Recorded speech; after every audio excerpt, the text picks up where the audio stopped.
গোশত ওজন করে কোরবানির পশু ক্রয় করা যাবে কিনা?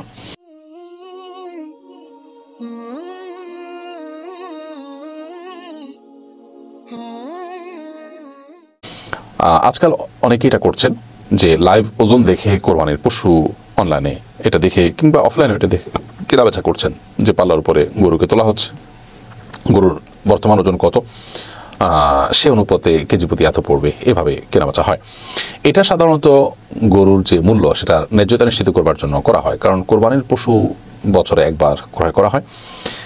যারা ক্রয় করেন তারা এটাতে খুব বেশি এক্সপার্ট না হওয়ার কারণে, অর্থাৎ পশু সম্পর্কে খুব বেশি এক্সপার্ট না হওয়ার কারণে তারা ঠকে যাচ্ছেন কিনা, মানে অর্থাৎ কম দামে বেশি দামে আপনার তুলনামূলক আপনার ছোট গরু বা ছাগল কিনে ফেলছেন কিনা।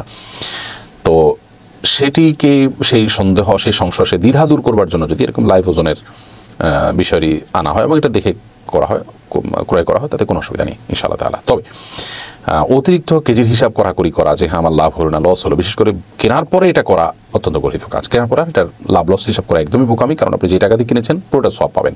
আপনি একটা গরুর দাম ছিল 1 লক্ষ টাকা, আপনি কিনেছেন 1,20,000 টাকায়, 20,000 টাকা আপনি বেশি দিয়ে কিনেছেন এটা বাজার মূল্যের চাইতে। এই জন্য আল্লাহ তাআলা আপনাকে সব কিন্তু 1 লক্ষ টাকার দিবেন না, 1,20,000 টাকার দিবেন। অতএব কেনার পর আপনার এটা নিয়ে আর ক্যালকুলেশন করা এবং কত কেজি হলো না হলো, আমার লস হলো লাভ হলো, এরকম হিসাব নিকাশ করা অবশ্যই কোরবানির যে প্রাণ সেটিকে নষ্ট করে, কোরবানির উদ্দেশ্যকে ব্যাহত করে। বাকি আপনি যখন কিনতে যাচ্ছেন বাজারে তখন আপনার ন্যায্যতা নিশ্চিত করবার জন্য এরকম লাইভ ওজন